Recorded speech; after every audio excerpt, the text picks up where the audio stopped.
And welcome back to What If. Today's one shot What If comes to us from Joan Sandoval. Who asked the question, what if Beerus was in the MCU?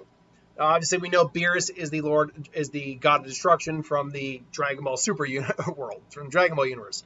His species is unknown, though he's a purple cat alien of some kind, and he is the god of destruction that spends a lot of his time just sleeping. He is a being of immense power. Just tapping his fingers, he's able to blow up a planet, or at least just take half of a planet. His power is enough that they say when two destroyers fight, they will destroy a universe. While his full power has never been truly demonstrated, it's very clear that Beerus is a universal destroyer. If he were to go full out, he could destroy a universe. And that puts Beerus on the high universal, low multiversal tier in terms of power, because if he wanted to, because we know they can go between universes, he could systematically just destroy universes. That puts you on a high universal, low multiversal level. He is also a master martial arts, has base knowledge of Ultra Instinct, key control, and has the dreaded Hakai, which basically just erases everything, mind, body, and soul.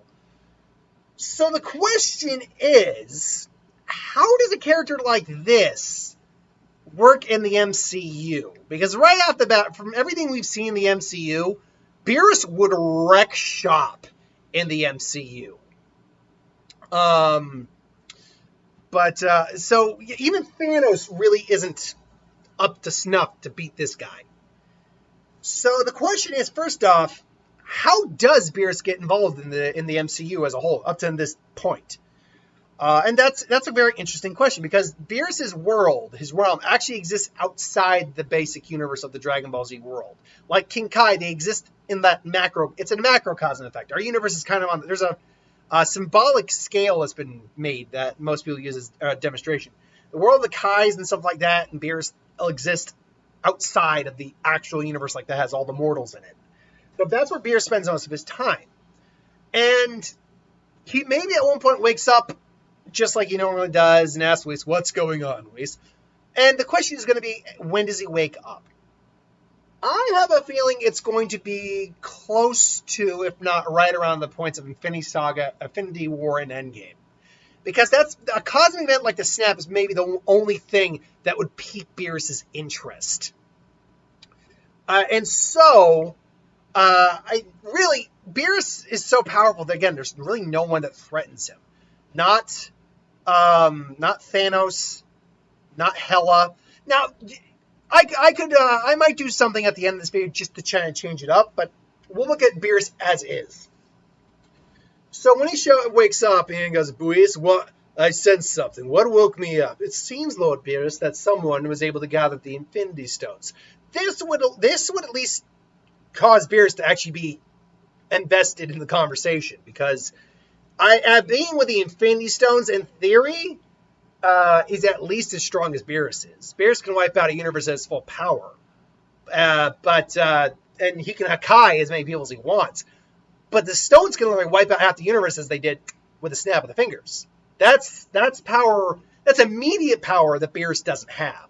That's like Zeno level power. Granted, Zeno's definitely multiversal in power.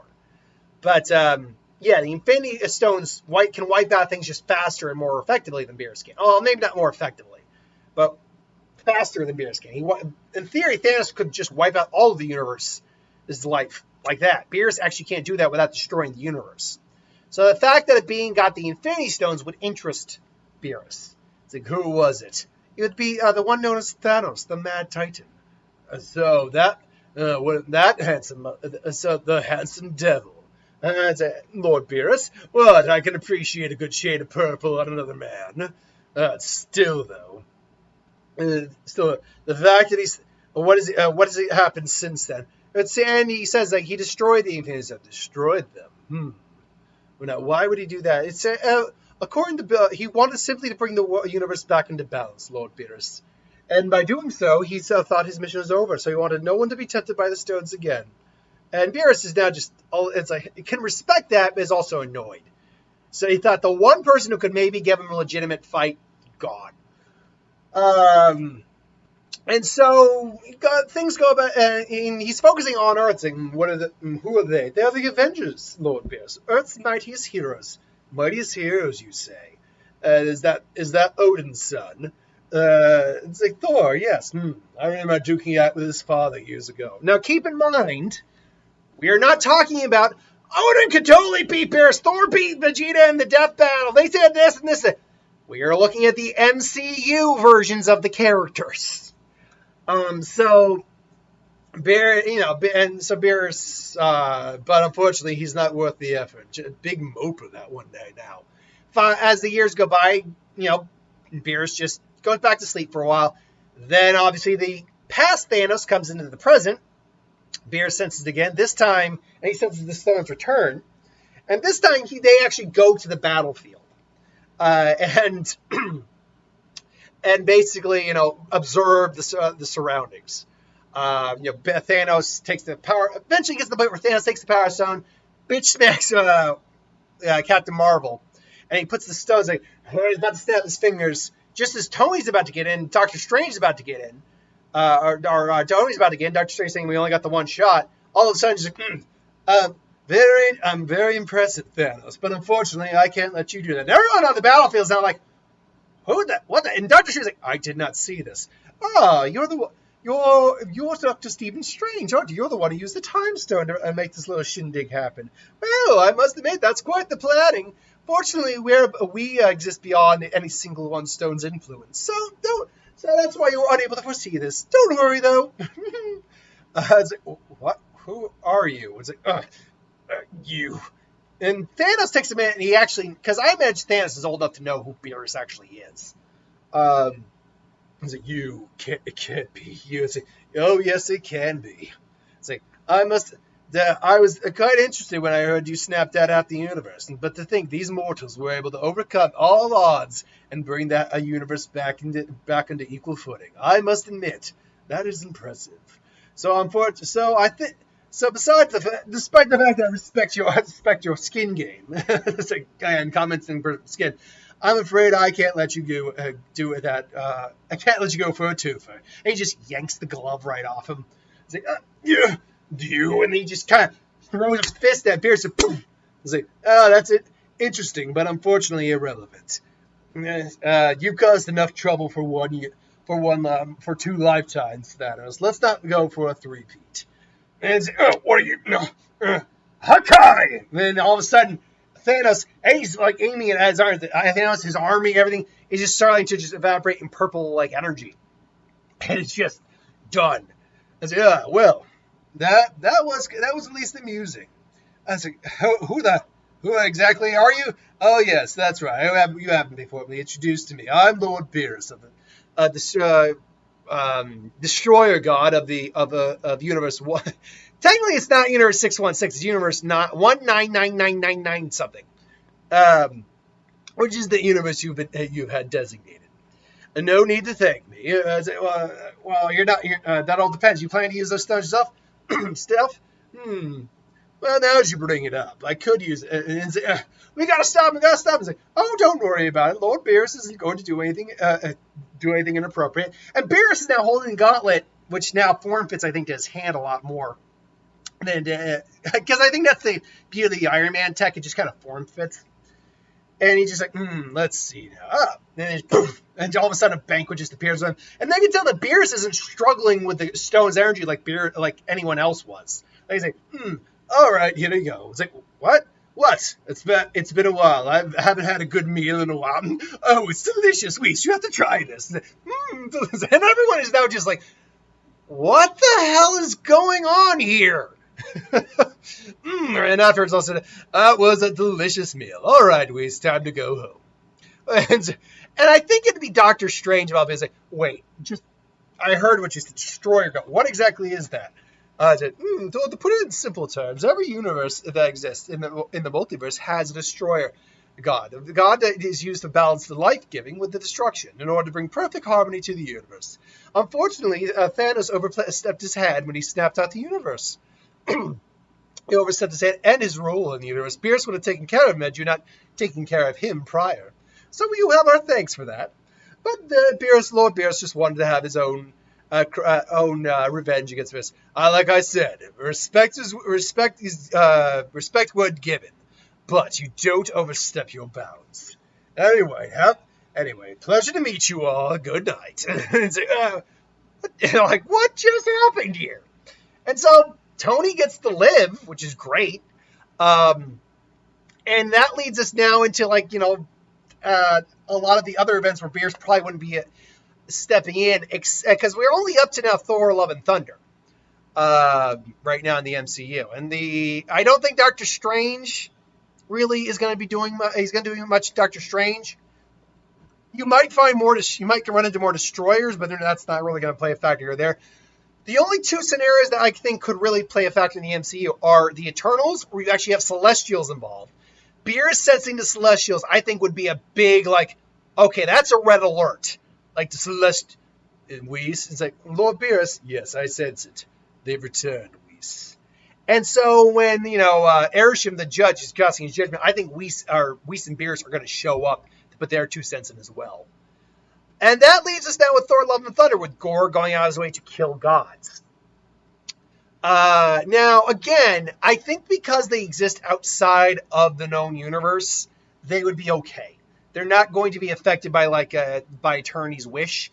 But the fact that the Necrosword is in his hands, I think it's one of the few times that Beerus, again, takes interest, but decides just to watch and see how Thor does. And he sees the courage of the mortal Jane Foster. So at the end, where Jane is dying, I just realized the movie's still out. People haven't seen it. I don't know how much more to say on that now that I think about it. I just realized that. You probably couldn't infer what I was about to say. I was completely in zone with the what if, where I realized I need to be careful what I'm saying. The movie's only been out for 2 weeks. Okay. To continue this what if, I'm just going to say, I'm going to go 5, 4, 3, 2, 1. Okay. I will tell you when I'm going to stop spoiling Thor: Love and Thunder. Okay. We're now into spoilers for Thor: Love and Thunder. When they get to the Eternity's realm and Jane is dying and Gorr makes his wish, he gets his daughter back, and Thor, Jane's on her last legs. I think Whis and Beerus actually show up. And for God's sake, Whis was able to bring Frieza back from the dead just like that. I think they could cure cancer if they wanted to.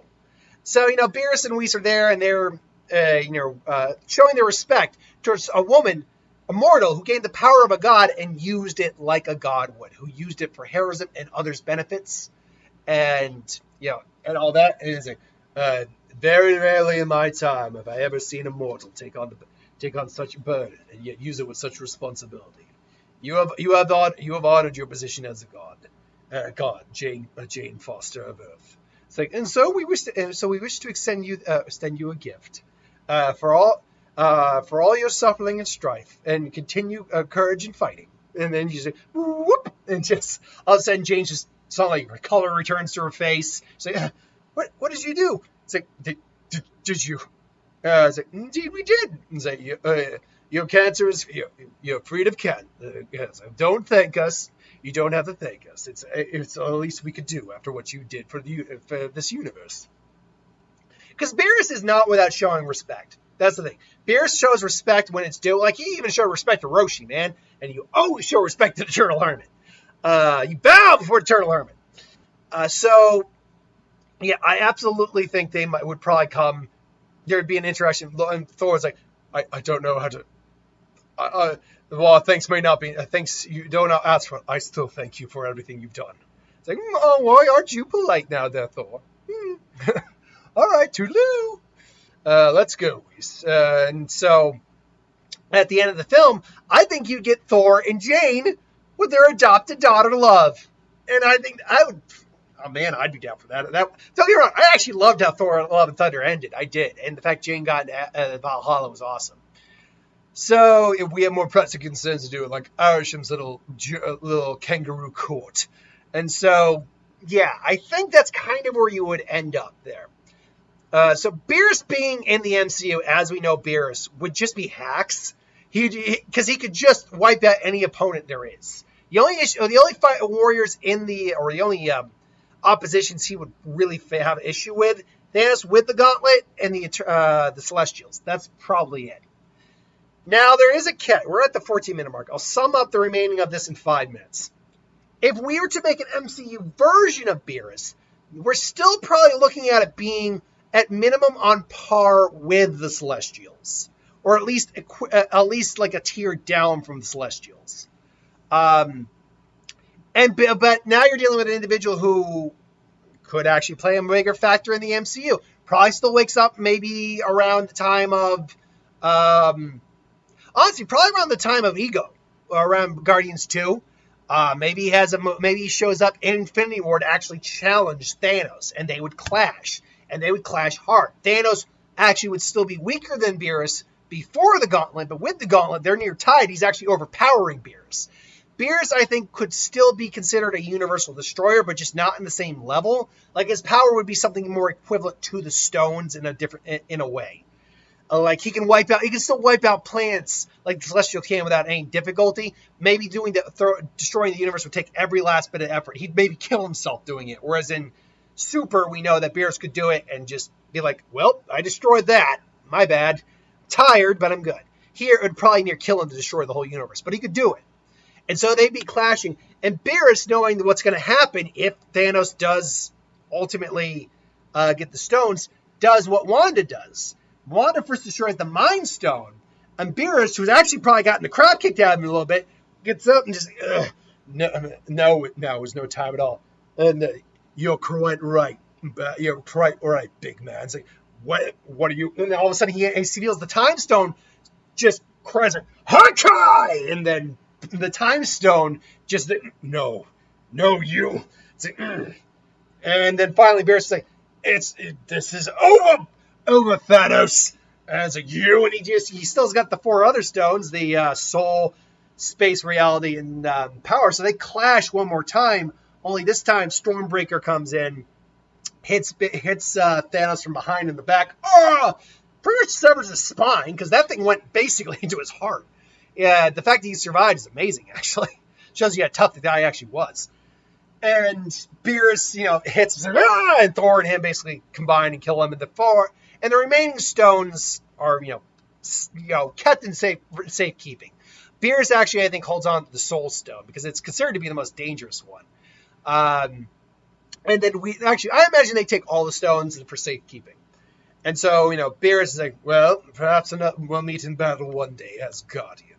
And so he disappears and heads out. And really, it'd be a lot of the same again with Celestials showing up. Beerus would probably be like, okay, this is a problem. And this is something I can't necessarily deal with. Why are they here? It seems that there's a Celestial buried in the core of the Earth. Oh, Beerus. I see. Well, we'll step in if we have to, Reese, but not before. Of course, Lord Beerus. And sure enough, they're able to stop it, but they were, keeping watch. And honestly, just as they're about to leave, Arjun shows up, collects the Eternals. But as he collects the Eternals, it's like, you really haven't changed, have you, Arjun? Beerus. I see you're still alive. You know better than that. Of course I'm still alive. You're walking trash can. You have a lot of nerve talking to me. The goal to talk to a Celestial like that. These mortals have earned their right to stay, to earn the right to live on Earth. You know better than me. They are not mortals, but they're not deities either. They are beings of your own creation. They can live and they can die.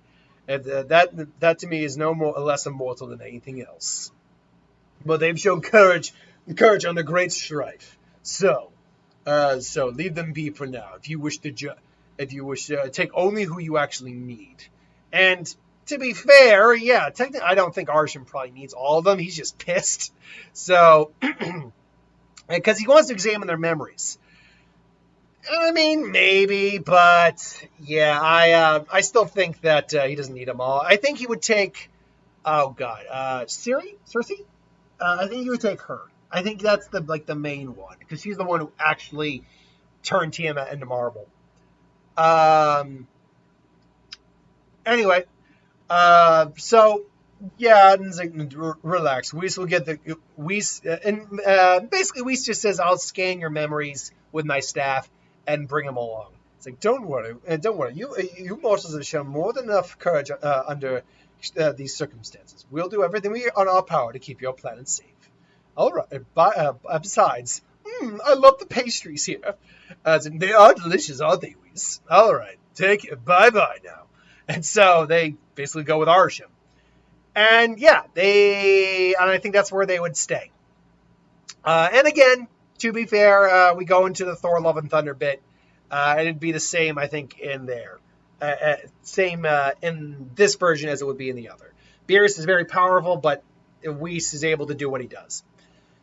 Anywho, that's what I say is happens in What If Beerus was in the MCU. The problem is Beerus is just one of those individuals who is so powerful that he would just trash most actual cinematic universes. He would trash Dune. He would trash MCU. He would trash DCU because we have, or yeah, it's DCEU, but DCU because we haven't seen what Darkseid's capable of yet. He trashed the Sonyverse. He trashed the Star Wars verse. And if you don't think he does, sorry. The only one he might not trash is Star Trek because of Q and how powerful he is, but we've seen that. Anyway, thanks for watching. I'll see you later.